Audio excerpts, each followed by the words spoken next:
Welcome to Money on Tap.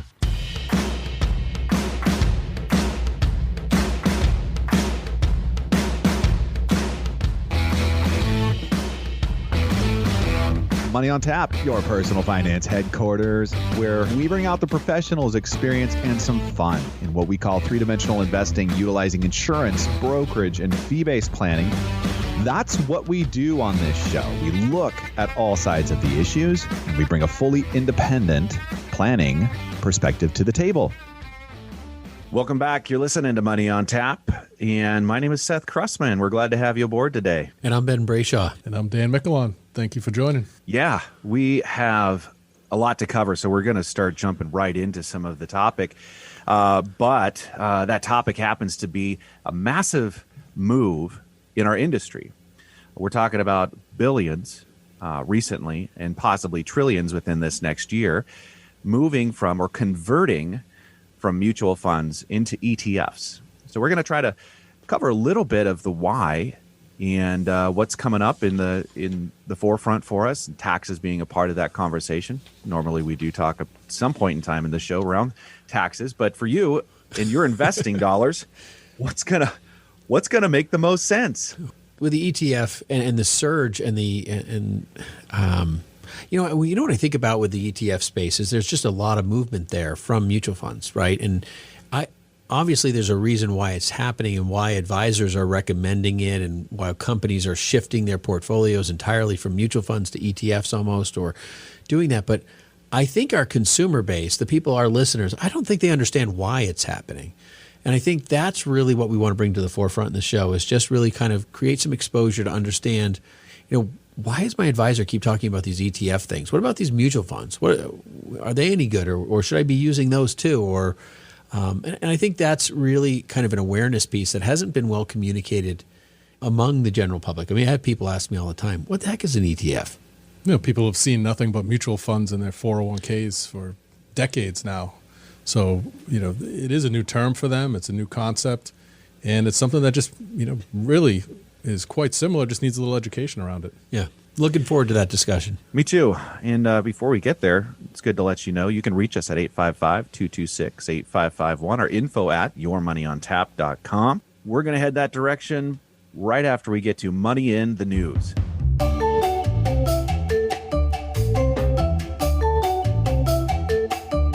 Yeah, Money in the News, an article that just jumped out at me, kind of scrolling through the headlines, was the Consumer Price Index jump of 6.6% in May, which is absolutely incredible, and one of the largest on record, in fact.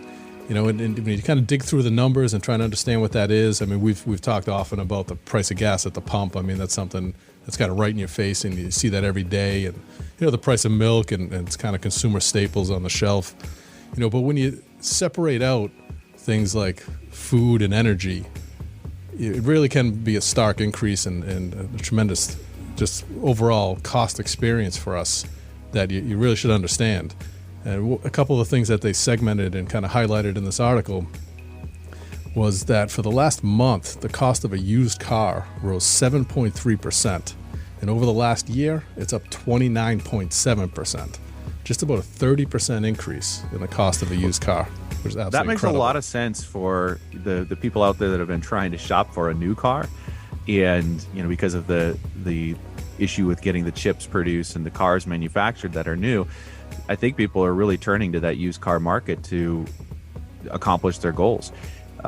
Just talking about the truck industry and how you cannot buy a new truck right now, especially if you're looking for a GMC or a Chevy, that for some reason they are just not on the lot. Yeah, when before all this was really kind of setting in, kind of late last summer, I was in the market for a new car and was thinking it's about time to consider a pickup. And I went to a couple local dealerships, and in particular, I had my eyes on a Toyota Tundra. They had not one in the lot I could even ride for a test drive. They had not one to show me. They're to buy a car, and you want to get there and kick the tires, and they're trying to sell me one through a brochure. This is a huge car lot. I mean, thousands of cars. Right. and they didn't have a single one I could even get in.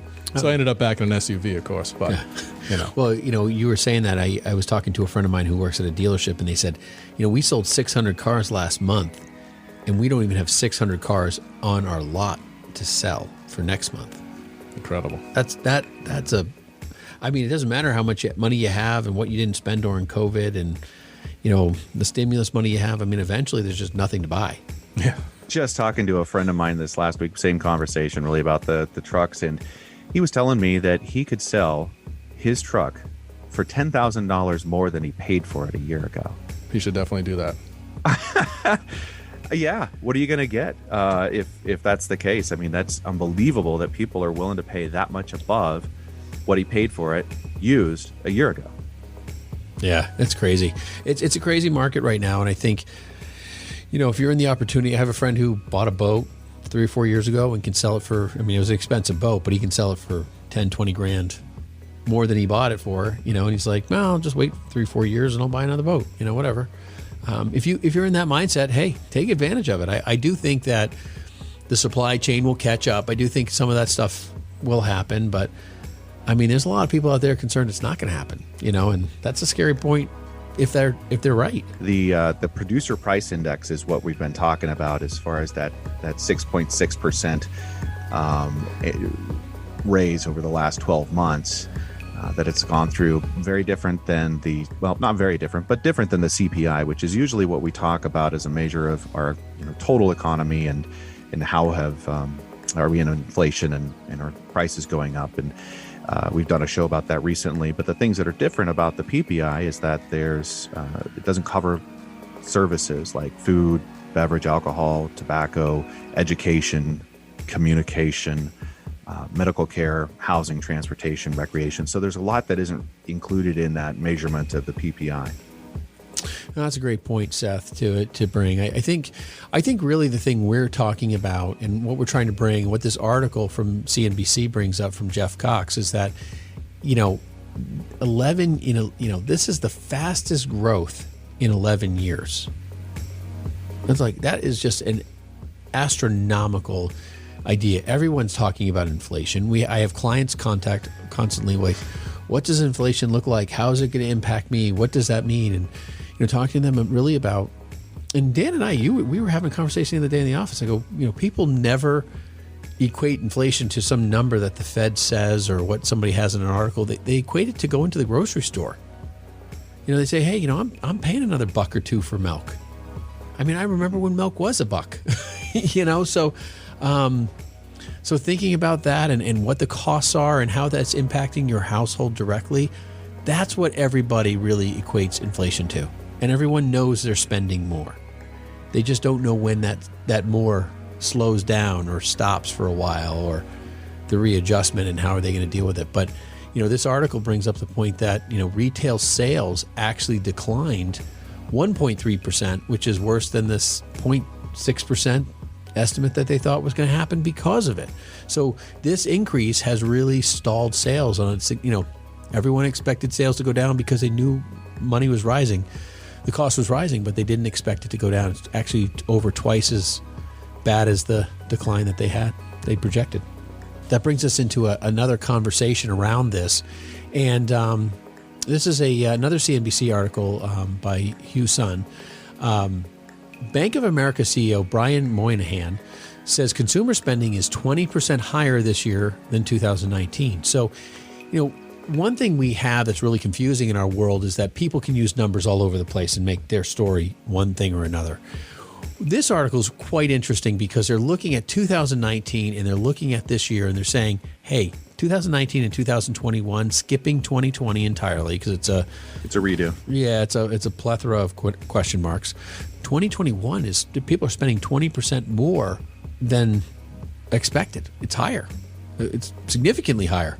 And then it makes the point that it wasn't even in travel. Dan, you want to take this a little bit? Yeah, well, I mean, you kind of look at that and you wonder why. And the article doesn't necessarily, point to any cause and effect. But I can't help but think, with all that free money that was getting thrown around in 2020, even though it wasn't factored in here, in the whole notion that people were pent up and locked up and kind of going through that whole pandemic experience, that they're getting out now with a little extra money in their pocket and just spending with reckless abandon. They just had enough of being cooped up and just want to find things to do. And they're just going ahead and spending that money that they, in 2019 and years prior may have been a little bit more conservative with. But one thing that was interesting, though, the one sector that Bank of America was tracking here that didn't show an increase was travel. It's still down 15%. So people are finding ways to either spend it online, spend it at home, spend it local without having to take that trip. Yeah, there's been a lot of things I've been tracking on the investment side that has been interesting, which is, kind of like, high-end retail. Some of those areas are where people are spending some of their money. They're maybe buying watches and doing stuff. They're spending money on kind of some exorbitant things. They're, getting, you can't. What's really weird about this whole scenario and the limited access to things is like getting a couch is hard. Wood and material, like getting some of this furniture that people are looking for takes extra time. But some of the luxury items are a little bit more readily available, which is interesting. And so some of these luxury service providers have actually done really well in their stocks. And I've been watching these things for a while. But this, I think, is where a big chunk of people they're like, hey, listen, I got this extra money. I'm going to buy this or I'm going to do that. But they can't travel. They can't travel. They can't buy certain goods. It could be another pandemic effect, that thing that they wouldn't have splurged on or spent on themselves personally beforehand. Now they're just kind of readjusting their vision of life going forward and saying, what the heck, might as well buy it. Yeah, I'd be curious to also see, with the rates as low as they've been, how many people are doing equity loans on their homes and using those funds to renovate their house. We don't really have a correlation there, but I wouldn't be surprised if some of that's going into the kitty as well. Absolutely. Well, last on our list for our money in the news, Dan, there's a lot of ways that I could probably spend $28 million. I don't think I would spend it on an 11-minute flight to space with Jeff Bezos. Yeah, I could definitely recommend against that. Would you spend it for an 11-minute flight to space without Jeff Bezos? The only condition is he stays, I come back. Yeah. $28 million. I might park him at the space station and come home. Oh, goodness gracious. Poor Jeff. Well, yeah. I guess he's not that poor. So him and his brother are flying up there, and there's this anonymous person who won their trip on this flight to space. It's only 11 minutes long. It's $2.545 million per minute, or $42,000 and change per second. Now, I mean, we all know that $28 million is an obnoxious amount of money to spend to go 11 minutes to space. I mean, heck, what was it? The video game developer Richard Garriott in this article, he spent $30 million for a ride on the Russian spacecraft, and they took him to the space station for like a week. I mean that right there makes a lot more sense than the 28 for 11 million. Well, no, actually, they just took him to the space station, but the Virgin Galactic founder, Richard Branson, he is going to spend 8 days at the International Space Station. 55 million. Per person. 55 million each. Yeah. Yep. We are at a day and age where we're talking about right now space tourism. Like, when is it going to be the moon? Is that 10 years? Oh, they all want to do that. They want to build living arrangements on the moon. It's all part of their conversation. I mean, now I didn't know that I could bid. Like, I didn't know that this was like an open bidding process. I guess I didn't get the email. I'm not on his list. But 7,600 people from 159 countries registered to bid. Like, I didn't know it was like an open register. Like, if I knew there was, I would just put my name in there and put $1 just to say I did. I mean, just to say I bid on the flight. Like, and this guy beat me out. I can't believe it. Came up just a little short. Oh, gosh. I was going to hit enter, and then my phone rang, and I couldn't get to it. $28 million to spend 11 minutes in space. You couldn't even see the whole globe. Somehow I find the 42,000 per second more obnoxious than the 28 million. I didn't even see that until I see it here on the screen in front of me. Really? Yeah. That's just more outrageous to me, somehow. One of the things I noticed here was that Richard Garriott, the video game developer that spent the $30 million to go on the Russian Soyuz spacecraft, that was in 2008. So I wonder if that CPI or inflation is taking effect here, and that's why we're seeing the increase. Well, I think what's really interesting is there's a lot of space conversation. Obviously Elon Musk is buried into this conversation. He's building that all out. I definitely think there's a business here. I mean, I think there is. I don't know what it is, but I don't think it's an 11-minute flight for 28 million. I mean, you got 7 billion people. How do you reach 1 million people to do flights? It's got to drop way down. I mean, we can't even get a cruise ship off the docks these days, and we're talking about this. I mean, insane. Yeah, I know. Seriously, that's ridiculous. You're listening to Money on Tap. You can reach us at 855-226-8551 or info@yourmoneyontap.com. We have been talking about money in the news. We're going to bring a wrap on that. And when we come back, we're going to be talking about a massive conversion of dollars that are happening in investments right now. And it's going to be a lot of fun. We're going to really enjoy this show with you.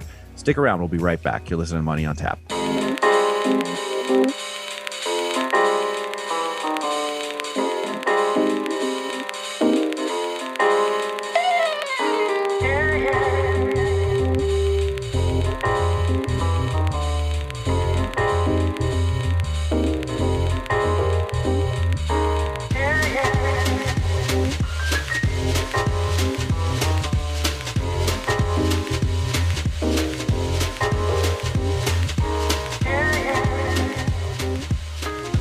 Folks, we have a lot of fun doing this show, Money on Tap, and Ben and I have been financial planners for years and years, and our goal here with you is to bring you into the room, have the conversations that we have. We think these are critical conversations for you, but we understand this is a limited space, and what we'd love to do is to open the doors to you with us at Brayshaw Financial Group, so you could experience what it means to have three-dimensional planning in your life.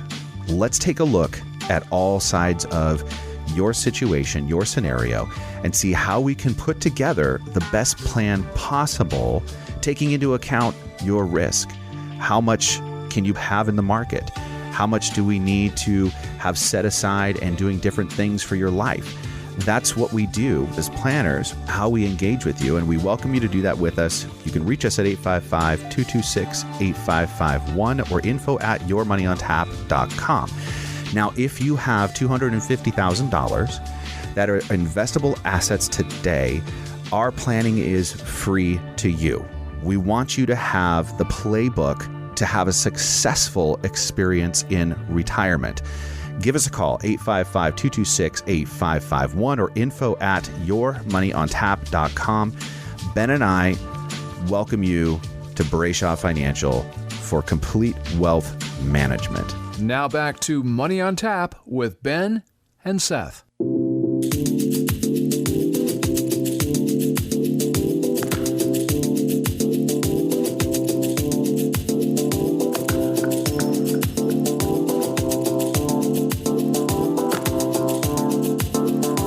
Welcome back. You're listening to Money on Tap. You can reach us at 855-226-8551 or info@yourmoneyontap.com. And we're going to have a show for you today, folks, because there has massive moves in the market. And it's not necessarily like the market is, going through the roof, but there is money moving behind the scenes. And there's a lot of reasons for this stuff. So we're going to start off. Let's give this thing a title. Let's start to run with it. Hey, what is the big to-do about ETFs? Do you like that one? I do. Okay. To-do. All right. And I'll just go ahead and preface the whole show by saying we are not here to sell you ETFs. Not going to happen, folks. It's just not what we do. We're going to talk about these instruments. We're going to talk about the reasons why. And then you know what? There's all sorts of tools to be using for your investment. And a couple of them that we're going to bring to the table today just happen to be mutual funds and ETFs. Yeah, there's a lot. I mean, we've talked a little bit about in the beginning of the show, but there's a lot of conversation. There's scuttlebutt everywhere about ETFs. And there's no question that there's something going on. And, when we see things happening in the marketplace, it's usually in response or reaction to something that's driving that. And I think that's really where we want to dig in. I want to dig into, why are people prying out this ETF conversation more and more? And I mean, ETFs are, newer on the spectrum than kind of the mutual fund conversation. Talk a little bit about some of the generalities of the differences here, but not in too much specifics, but give you enough to try to understand where they're going and why this is happening. And, it may be right for you, it may not be. That's not really the point of this show today, to give you information on making a decision on buying one or the other. But I will tell you that there's reasons for why there is a lot of movement here. And I'm looking forward to kind of digging into that and bringing some awareness to where this is going to go as we move forward, because there's a lot around this.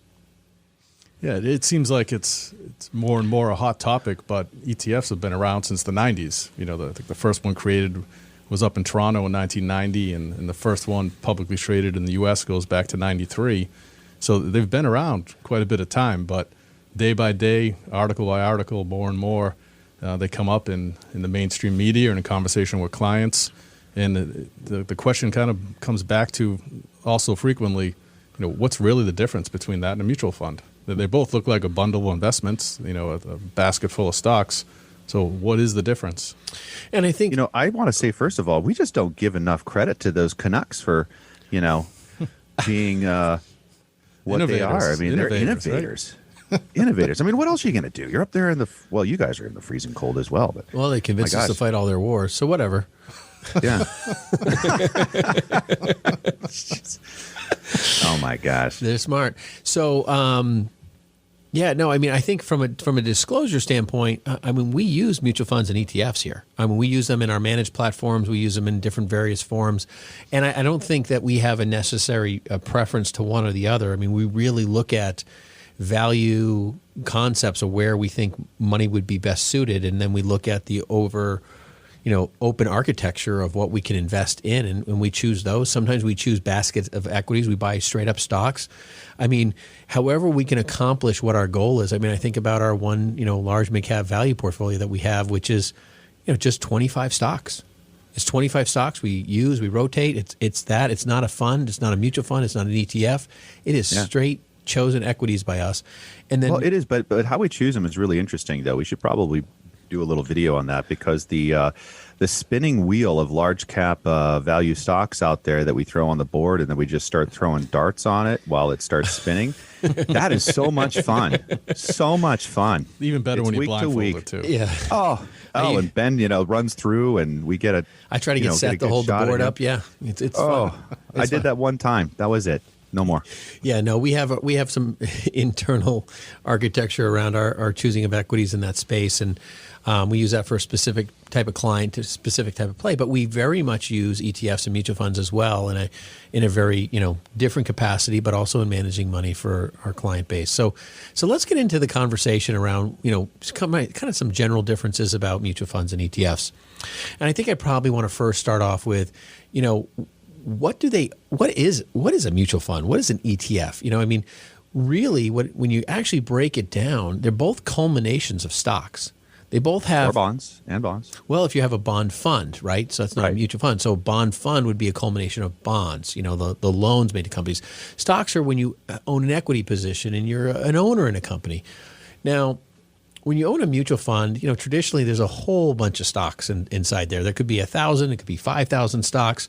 They own a little bit of each here and there, and it could be that you have a growth or a value-based, or it's a large or a mid or small cap kind of mutual fund, and those are based on specific areas of development, right? So you're looking at trying to either create growth or get exposure to the small investment, the small business world or the mid business world or the larger blue chip business world. Maybe you're looking for a growth fund or a value, you're looking for yield, or that's where that is. Where the ETF space plays, it's a little different, is it's a smaller basket of stocks. It's 50, it's 100 stocks that are underlying, and they're all usually domain specific, right? So if you bought a gold-based ETF, and I'm not promoting gold, but it would have a gold miner, a gold refiner, a gold, transporter, but it would all be associated with that domain.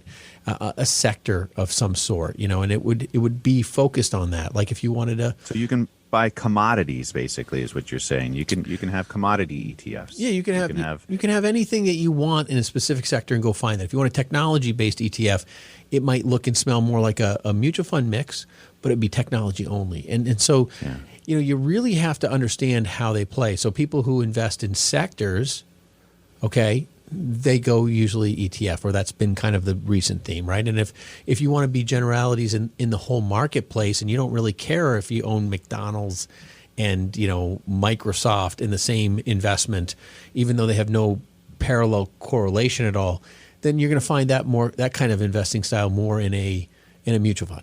And so that's really the overall. I think that the ETF is more rules based. Yeah. It's set out to track a specific sector or a specific industry, and that's the goal of how it accumulates stocks. They have to be focused based upon whatever that pre-selected sector is, whereas a mutual fund, there's generally a little bit more discretion in the hands of the manager to pick and choose stocks within a somewhat defined realm, but a lot more discretion there. Yeah, and you can find all those rules to any one of those things that you own in the prospectus that you should absolutely ask for, and will be delivered to you upon opening an account with us anyways.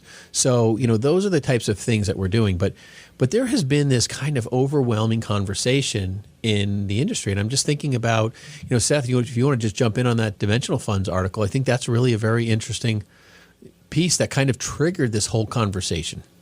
Yeah, happy to do that. Really, the what has happened when we were talking about a massive move in the industry right now is a company that is called Dimensional Fund Advisors, typically a mutual fund company. That's how they predominantly warehouse their investments. And for the most part, to even have access into these DFA or Dimensional Fund Advisors pools of money or investments, you really have to work with an advisor that's they have like a certification that they go through to work with these DFA funds. So what has happened there is they've had pretty much everything that they're working with in mostly like a passive type of a allocation, and they're really like using laws of large numbers, some really interesting math around why and how they allocate. But they've been historically kind of losing out on the tax-advantaged ETF. They've been using tax-advantaged mutual funds, but the mutual fund, the way a mutual fund is set up, is not it's just doesn't work as well for non-qualified accounts for the most part, even though their turnover in their mutual funds was designed to be very low, creating a very low tax scenario for those non-qualified monies. They've made a decision with 4 of their funds to move them over into an ETF wrapper. And it's ultimately what this is doing is it is opening them up to a public marketplace, and out of that DFA, holding where they've been only been able to be used by the DFA advisors. Yeah, I think this is really very interesting because, DFA used in a lot of retirement plans throughout the country. It just, none of this tax issue even matters. So if you own dimensional funds or you have a mutual fund out there and it's sitting in your 401k or your SEP or your IRA or something like that, if you have some exposure to that, this tax scenario means nothing. So, a lot of the hoopla is attracting attention for people in areas that it doesn't really mean anything. I mean, there's no tax advantage either way. Like, it doesn't matter if you own an ETF or a mutual fund in your retirement plan. It's IRA, 401k, SEP, simple, Keogh, all retirement funds. Any retirement plan you could possibly dream of, it's not going to matter. Not so one bit. if you're listening to this show saying, "Oh, I own dimensional funds. Is this something I should be concerned about?" and it's in my 401k, you could just say, "Oh, turn it off. Doesn't matter." But when it comes to the tax side of this, people are very concerned because the funds you usually mutual funds you usually get your short and long term gains. You're getting distributions. You could have all sorts of things. And dimensional funds in the CNBC article that they had, and this was back on June 15th. By Lizzie Gertis, they talk about the fact that dimensional funds was only motivated by the tax efficiency almost exclusively. They literally said that it was actually the dividends that were pushing through that were really the biggest concern for them, and they wanted to get some more exposure. What I thought was interesting, and you brought up a really interesting point, Seth, was that this was dimensional funds has always had this kind of exclusivity kind of investment area. We're low cost, we're this, we're that, and so forth. We're better than you. We're better than you. And, we're better than you, and your advisor has to fall into our parameters to use us, but yet now they're expanding into ETFs because they get a larger public domain, and now they can do public, they can literally reach the public directly without an advisor. So that's interesting. They're capitalists. I don't blame them. I think that's, but I guess Vanguard got so cheap that now I don't know. But it's just interesting that this is a tax push. Now, why is this a big issue? Because, taxes have been around forever, right? I mean, that's really the issue. And I think the question is why now? Why today? Why are they doing it? $30 billion, as in boy, dollars. And the article in the news is suggesting that we could see $1 trillion shift to ETFs over the next 5 years. I mean, that's a ton of money. I mean, I just think about how much money that is, and it's crazy. Yeah, it is. What has taken place for them to be able to do this? Like you said, I think it's a capitalist perspective, Ben, where there's just a huge marketplace out here, and they've got a tremendous brand. Their rules-based approach is really one that's fascinating and interesting to kind of dig under the cover and take a look at and understand. And they've got a lot of money that people have put with them, and to be able to make a conversion like this and be attractive to other people in the industry, more in the public domain, it really does make a sense. And I think there's just a lot more money in the public domain versus what has traditionally been warehoused with advisors or 401ks and in these types of structures, that it just makes the most sense for them to start making these moves. Who else out there? You know what? We didn't really even get back into some of the structure around ETFs. What are the differences there as far as, how do they close, those types of things, because those are significant. And what is the tax expression in those? You know what? We're listening to Money on Tap. We're going to take a quick break. You can reach us at 855-226-8551 or info@yourmoneyontap.com. We're talking about ETFs. What's the big to-do? We'll be right back.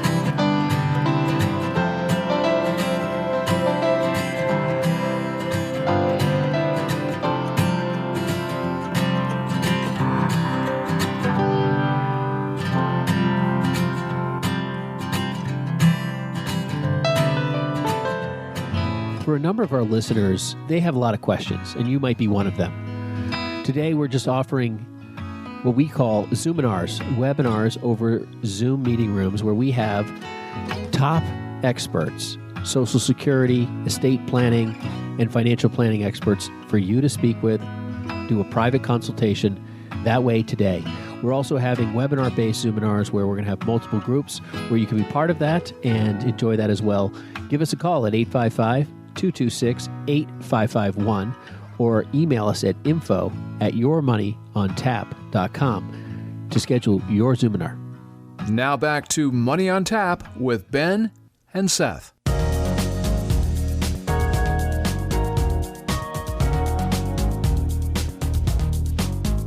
Welcome back. You're listening to Money on Tap. You can reach us at 855-226-8551 or info@yourmoneyontap.com. Folks, one of the greatest values that we try to bring to the table here with you today is called three-dimensional investing. If you're not familiar with this concept, if you haven't listened to this show long enough to really kind of gather that that's what we're here to do, just sit tight. This is one of the things that we're trying to do here for you, is get you the full picture to be able to navigate all the different products, all the different things out there that really make a significant difference for you and your goals. There's just no vanilla baked plan out there that works for everybody.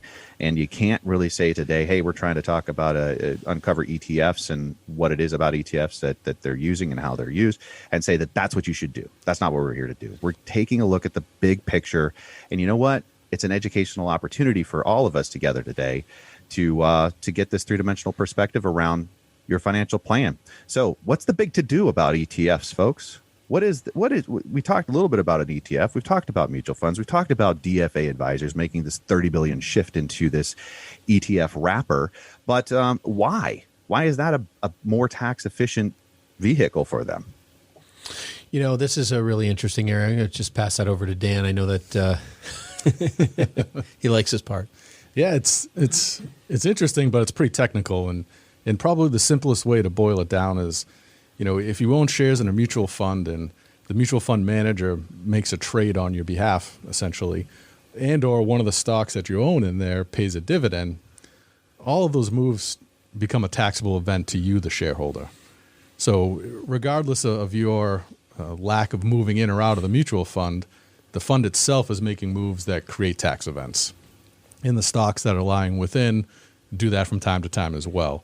So regardless of what's happening in your share price, on a annual basis, you can end up with a tax bill in a non-qualified account. And you can even end up with a tax bill in a non-qualified account when you lost money in the mutual fund and still pay taxes on it. My first job in financial services, I was answering phone calls on behalf of a mutual fund family. I'll leave the name out of it for now. But this was in the early 90s, and the fund manager would not invest in pharmaceuticals or technology. In the early 90s, dead set against it. And the fund was dropping like a stone, but he was trying to make moves to, shore up the share price. Did not work out. So people were taking losses and paying taxes at the same time. Not a good story. Yeah. So it was a very difficult time. Somehow I stayed in the business through all that, but that's the difference. Within an ETF, even if you exit or if the index itself is making moves that require changes, those shares themselves of the underlying stocks are not bought and sold in the same way.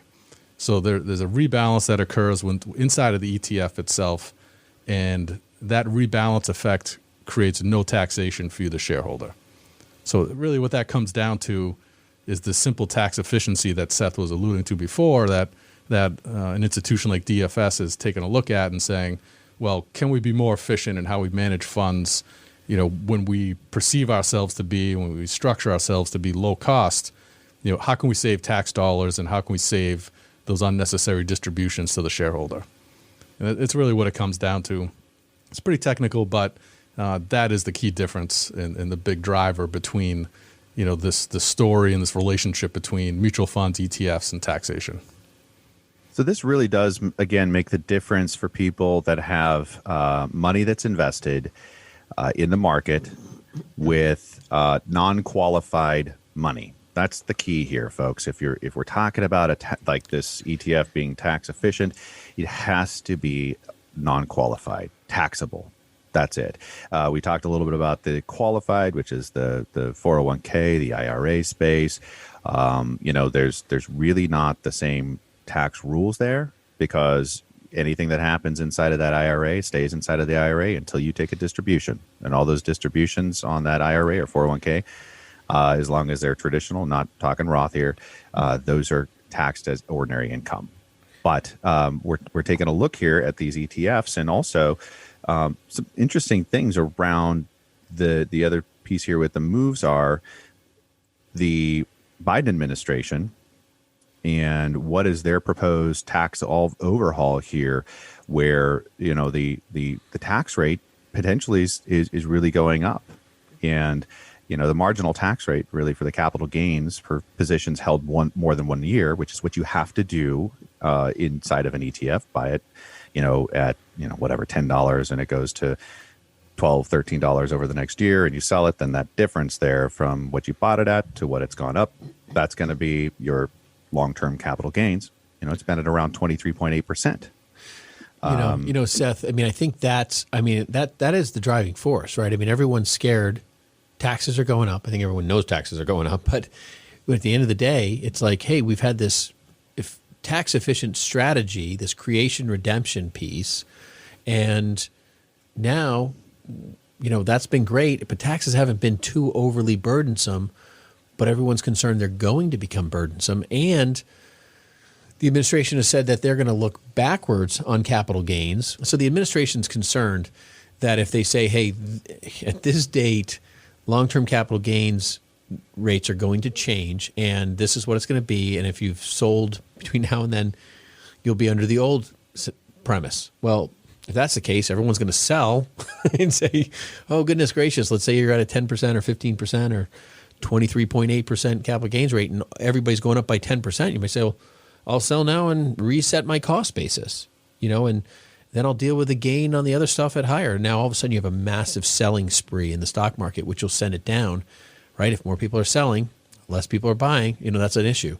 So they're looking to do a post change. So, you go backwards in time. And I think they were even talking about, it was April 30th or May 30th. I can't remember what the date was, but they were using, I think it was April. I think they were using April as the date, saying, well, if you've done your transaction by then, you'll be under the old. And that's the general presentation of it. And I can appreciate that. But at the same time, as planners, I don't really appreciate that because I would plan differently, right? So, I guess I think this is why easing into tax codes is really valuable, because some people say, I'm not ready to pay taxes at all, and a few percentage points is not going to make a difference. But if it's an overarching, overly burdensome comparison, if you're going from 10% to 20% of your long-term cap gains, well, that's going to be a different story, especially if your income tax rate is 15%. And that's some of the marketing value, perhaps, for a DFA or any other company that's considering this kind of move. I think everyone generally expects that if you buy at a price and sell at a gain, that there's going to be some taxes due. Right. But what I think everyone's trying to avoid is, well, what about those taxes in between? Right. Those distributions and those internal redemptions that you had no hand in. It's just nature of the mutual fund. That's the tax bill everyone's probably trying to take off the table, understanding that in general, we'll all be paying more. And I think ETFs, separate from this entire conversation, have picked up momentum and steam and interest over the years because people have become more aware of sectors. Like they're looking at things saying, I really want to own technology, or I really think that financials are going to be better, or I really think, energy is going to be the story, or, whatever. Or animals like pet funds that we were talking about the other day. Which we don't own. But, it's interesting that, that all those conversations have happened and people have become more like I can't pick the right stock, but I think I know what sector is going to do well, and ETFs have allowed that. But in all defense, I will never forget that conversation. One wholesaler told me, I was just going through the whole process of one of the Fidelity managers was like, the average investor didn't do that well in his fund. It was 3% or something like that, or 4%. And the reason the average investor hadn't done so well was because everyone was buying and selling inside and outside of his fund. They'd buy his fund, they'd hold it for a while, then sell out of it, then they go back in it. But it was like if you had just held his fund and ignored it and just let it sit, I think the return was like over 10%. He had done really, really well. It was a significant difference. But people are always trying to trade, and I think the conversation that we have is that being in the market has always seemed to prove to be the best, because if you just miss 1 day or 2 days, if you start talking about if you miss the top 5 days, your return drops off a cliff if you just miss those few days. And so being in the market's really been always our focus. It's just, be in and be available. But, a lot of these people aren't, they're just trying to be better. And honestly, none of these people are really even trained to do it. Which is funny. You talk about, very specific and kind of focused in ETFs and the retail investor. We've probably all heard of the news lately, the notion of some of these meme stocks, these things that, create a buzz on Reddit or these other chat forums, and they really just take off. And it leaves all the analysts and even advisors sitting around scratching their heads saying, why is GameStop worth $500 today when it was a $10 stock yesterday? And you try and get your arms around that, and you realize it's just this kind of hysteria in the public about trying to capture a gain and trying to ride the coattails of a good story. And there's the whole notion of the short squeeze and all that gets fairly complicated. But what's interesting in the conversation of ETFs is that there's been one created that specifically tracks the most mentioned stocks on social media. So they're not even trying to do fundamental analysis of any kind. They're literally just talking about and selecting stocks that are just in the news for virtually any reason at all.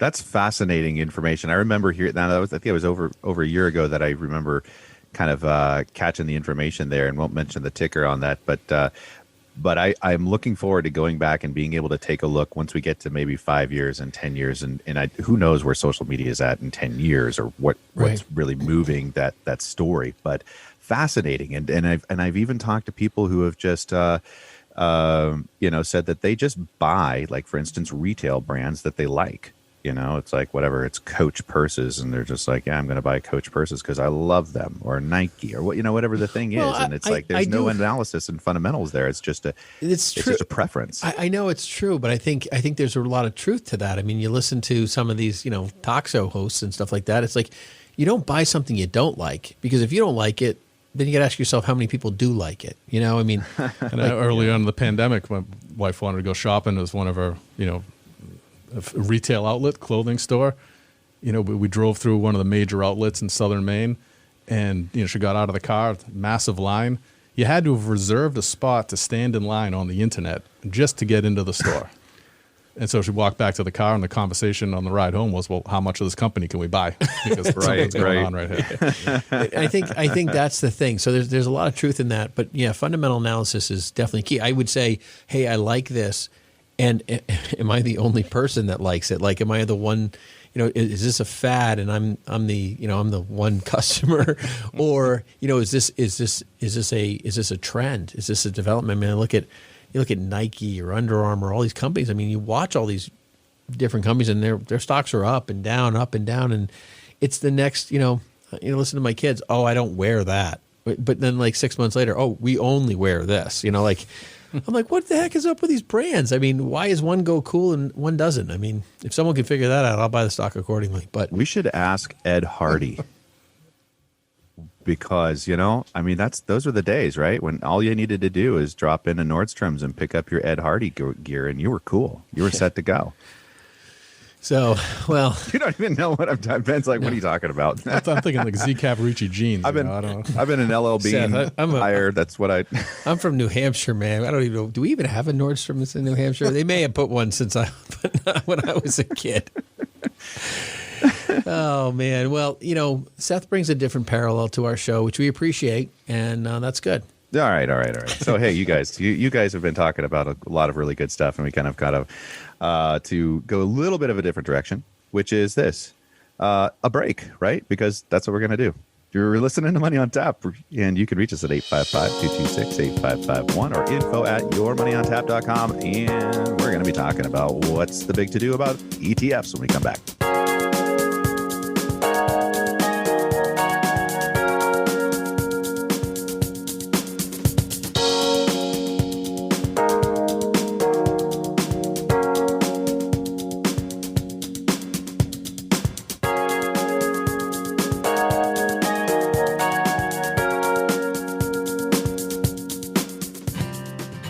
Folks, it is so much fun for us to bring you Money on Tap. My name's Seth Kressman, and I am one of the hosts here at Money on Tap. I'm also a financial planner. That's what we do. That's what Ben and I do.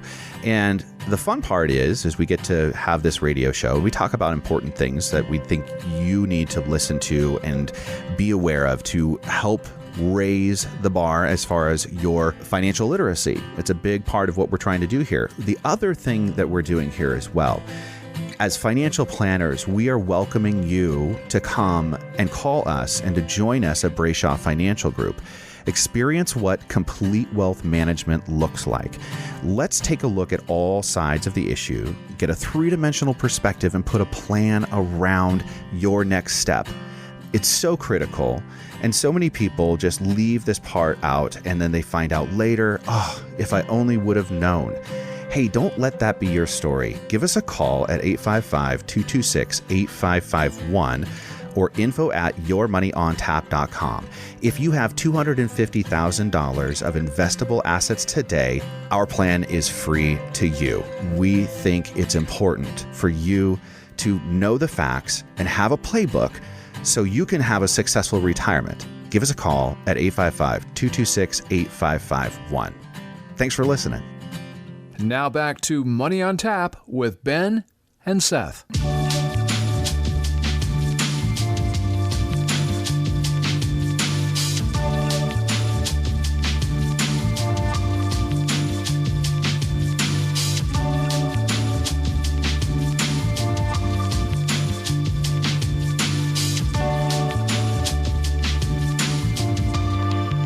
Welcome back. You're listening to Money on Tap. You can reach us at 855-226-8551 or info@yourmoneyontap.com. Folks, are you familiar with three-dimensional investing? If not, Ben has got a whole lot to tell you and teach you about and what that means. And because that's what we're talking about here at Money on Tap is how you as an investor need to take a look at all sides of the issue. What do you own? Why do you own it? Where does it come into play? What's your strategy here? What's your big picture? What's the long term? How you're going to get there? Probably isn't going to be just one thing. That's your moneymaker. That's your ticket, right? There's a lot of different things here that come together to help you get where you want to go efficiently as well as safely. That's a big goal for us here. And, what we've been talking about is ETFs and what's the big to do. And we haven't necessarily been saying, hey, you need to go buy an ETF today, because that's not what we're saying. But there's just differences. There's nuances between an ETF and a mutual fund. And there's been a big shift towards ETFs for, a tax efficient vehicle for those people that are non-qualified investors. And there's a whole lot of money out there right now that's staying put in the mutual fund world because it's in a 401k or it's in an IRA. Real simple difference here in one of the ways that these things trade. For instance, if you buy a mutual fund middle of the day before market closes, it's going to close at the end of market. Okay, that doesn't happen instantaneous. Those monies don't get put into the fund right now. Whereas if you're buying an ETF, that is something that closes and trades very similarly to a stock. Doesn't mean it's good or bad. Yeah, and I think our listeners understand that, these are all vehicles. These are all opportunities to invest in. We do so many different types of investments, investment strategies. Accomplishing someone's financial plan and doing three-dimensional investing means so little about the actual investment and so much about the goals. What you're trying to accomplish, bringing together that whole piece. And I think the problem is a lot of people try to emulate that kind of concept, but they only use one strategy. Just using managed money, just using ETFs, or just using mutual funds, or, my guy, he just manages money, or he just uses stocks. Or I appreciate people who do that, and there's people who have a skill set there, but that is not a sole method of causing good financial planning. And that is, I believe that, we live that is who we are. And I believe if you can't bring all the dimensions together, the insurance, the fee-based planning, all the brokerage pieces that you need, potentially something could fall short, and it could fall short pretty heavily, because whether you're buying a mutual fund or an ETF, they all can lose money, okay? And understanding real loss, understanding real risk is really, really important. That's the first step. Understanding taxes and how that plays in is the second step. Okay. And so if you don't put risk first, you never really get to where you need to go. If everything's about tax planning, then you know what? Your goals are a little out of line in the organizational piece. And so we bring investing, then we bring the tax planning, and then we bring the overall architecture to what the plan is. And if it involves an ETF, great. And if this tax push makes ETFs a better play for you and the investment strategy, great. But I got to tell you, I've seen sectors totally tank. And if your exposure is just to one sector, in an ETF, you could have a lot of real big hits, where mutual funds, they cross a lot of sectors. And if you believe in a general overall investment concept, that might be a better route for you. So there's no right or wrong here. And we use both in our managed accounts. We use brokerage in our managed, like straight up equities. So when we sit with you, we may be talking about 1, 2, or 3 of them. But like Seth said, this is, if you have a retirement plan and you're all in ETFs or you're all in mutual funds, it's not going to make a difference for you tax-wise. That's not going to affect you at all. Thank you. You've been listening to Money on Tap. You can reach us at 855-226-8551 or info@yourmoneyontap.com. We've enjoyed the show today. We've been grateful for you for joining us. We thank you for calling us and giving us an opportunity to speak into your life and be trusted advisors with you. That's something we hold really sacred, and we want to appreciate you for that. So thank you so much. And we just also want to appreciate you for allowing us to be who we are and have fun with what we do on a daily basis, which is financial planning. You can also find us at Facebook. We're at /3D Investing. We're also on Twitter at BFG_LLC. And as always, you can also find us at yourmoneyontap.com. Thanks for listening. Thanks for liking our podcast. We appreciate you, and we can't wait to make it a great day and a great life with you here at Money on Tap. The views expressed are not necessarily the opinion of this radio station and should not be construed directly or indirectly as an offer to buy or sell any securities mentioned herein. Investing is subject to risks, including loss of principal invested. No strategy, product, material, or tool mentioned can assure a profit nor protect against loss. Please note that individual situations can vary. Therefore, the information, products, materials, or tools mentioned should be relied upon when coordinated with individual professional advice. Past performance is not a guarantee of future results. This show may be subsidized in whole or in part by a product sponsor or issuer. Securities and advisory services offered through SagePoint Financial Incorporated, member FINRA SIPC, and a registered investment advisor. All other services offered through Brayshaw Financial Group LLC are independent of SagePoint Financial. SagePoint Financial and Brayshaw Financial Group do not provide tax or legal advice. Main office is located at 116 South River Road, Bedford, New Hampshire, 03110, and can be reached at toll-free 855-226-8551. Well, bye.